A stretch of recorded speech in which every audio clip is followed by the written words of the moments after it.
Мен бүгін деген түрім де, өзім де шаршап қалыппын ғой кәдімгідей. Бірақ шаршасам да қандай жағдай болса да, сіздерге сторис салмай ұйықтамайтын болыппын. Сіздермен әңгімелеспей, бәрін сіздерге айтпай жатып ұйықтамаймын. Себебі уже маған әдет болып қалды сіздерге бәрін айту. Жалпы сіздер үшін маған комментарий жазасыздар, бәрін оқып жатырмын. Мен сіздердің жазып жатқан маған дайректке болсын, комментарий болсын, бәрін оқып жатырмын. Бірақ мен сол жазып үлгермей жатырмын. Представляете, себебі менде білесіздер, ана жақта азаннан кешке шейін жүремін. И мына жақта түнде бірақ үйде боламыз. Соның кеше шаршап қалып жатқан бар. Но маған сіздермен сөйлескен сонда да қызық. Одан сайын жақын болған сайын маған одан сайын қызық болып жатыр өзім туралы айту. Бүгінгі рилс туралы айтсам, бұл жерде бірінші менің биге оқуға түсе алмай қалғаным көрінген. Түсе алмай қалғаным болғанда қалай енді? Көбісі білесіздер, бұрын айтатын еді ғой, би саған нан бола ма, не істейсің билеп, керек емес, қажет жоқ деп, биді бір мамандық ретінде көрмейтін билеген қыздардың бәрі ол бұзылған қыздар деп неше түрлі әңгіме айтатын еді ғой. Бірақ мен кішкентай кезімде, мектеп кезінен биге қатысып, қыз сыны, күзгі бал деген сияқтылардың бәріне қатысып билеп жүретін. Ол маған қатты ұнайтын. Жалпы бұл жерде айтқым келгені, көп қыздардың өзін таңдауы болмайды. Мен сол туралы айтқым келгені. Оларға ата-анасы либо басқасы деген сияқты осы мамандыққа түс деген мен түседі көбісі да. Бірақ кейін уақыт өте келе сол өзі қалаған нәрсені жасап. Мысалы, мен де айтып тұрмын сіздерге, күзгі балалар, қыз сыны бар, солар қатысып жүрмін. Енді қазір көрдіңіздер ме, уже миссис Қазақстанға қатысып жатырмын. Оның бәрі сол кішкентай кезімдегі арман мақсаттарым енді орындалып жатырған сияқты. Және де еще айтасыздар ғой, Айгүл, сен неменеге билей бересің деген сияқты. Би мен үшін хобби сияқты ғой. Билеген просто ұнайды маған.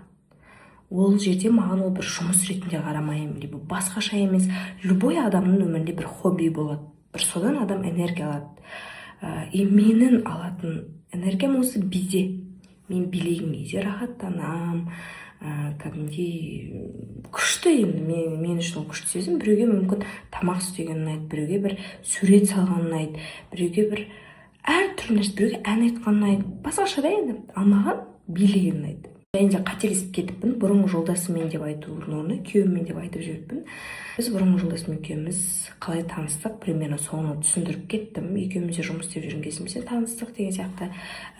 И бәрі күшті болды, күшті жүрдік, күшті уақыттар өткіздік. Ол маған кәдімгідей қыз бен жігіт болып жүрген кезімде гүлдер, сыйлықтар, күніге мені бір жерге апарып тамақтандырып, забота дейді ғой. Сондай нәрсені толығымен көрген адаммын да ол кезде. Және білесем, мен анам мен әкемді екеуін бірге көрмегеннен кейін, отношение деген жалпы қандай болады, мен соны түсінбегеннен кейін, мен адамның тек қана бер жағын емес, ар жағын зерттеп қарай алмадым. Мені негізі әкесі өскен қыздар толығымен түсінеді деп ойлаймын. Біз әкесі өскен қыздар көбінде отношениеде бізді тастап кетер ма деп бізде сондай қорқыныш болады. Адамнан айырылмай ұстап қаламыз да, мені главное тастап кетпесінші, мен тастап кетпес үшін бәрін жасаймын деген сияқты. Одан бөлек олардың бізге одобрениясы, және де біздің дистанциядан өтіп, границамыздан өтіп сөздер айтса да оған да көне салатын моменттер болады. Көнбейтін сөздерге, жағдайларға көнеміз біз негізі әкесі өскен қыздар. Бізге ол как будто бы норма сияқты. Басқа әйелдер мысалы күйеулері жасап жатқан нәрсе, олар мысалы сразу қойып тастайды, жоқ маған бұл керек емес, маған ол ұнамайды деген сияқты. Ал бізде ондай болмайды. Себебі как будто біз ол нәрсені айтсақ, іште бізді все тастап кете салатын сияқты. Негізі тағы да, видите, барлық әңгіме ата-анаға қарай кетіп қалып жатыр. Енді осы жерде тағы да менің анам туралы, әкем туралы әңгіме болып кетейін деп тұр. Сіздерге барынша енді отношениеға қарай әңгіме айтқым келіп тұр. Но сонда да біздің отношение құруымыздың өзі сол жаққа кәдімгідей қатысты болып тұр ғой. Себебі мен әкем мен анамның өзі бірге, мысалы бірге бетіп, бір семья қалай өмір сүреді деген сияқты ондай үлгі ала алмадым. Анамның ақылын ала алмадым. Қызым, отношениеде мынау жақсы, мынау жақсы емес, былай болады, былай болмайды деген сияқты нәрсені де ала алмадым. И одан кейін менде әкем махаббатын көрмеген адам, сен басқа енді өмірінде жолыққан жігіттің махаббатын көріп, оны саған жаңағындай жасап жатқан жақсылығын, заботасын көргеннен кейін сен автоматом все, мына мен өмірімдегі адамым сияқты уже идеализировать етіп аламыз. Болды, осы мен өмірімнің аяғына дейін бірге боламын, бақытты ғұмыр кеше.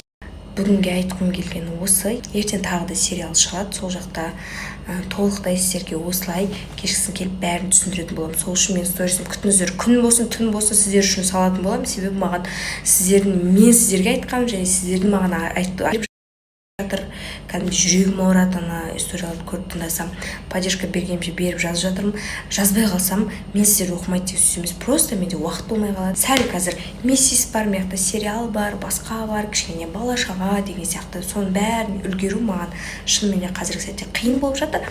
Бірақ сіздер барсыздар, мен сіздерге айтамын, сіздер маған жазасыздар, мен сол кезде қуанып қаламын. Главное, сол үшін жазуды тоқтатпа.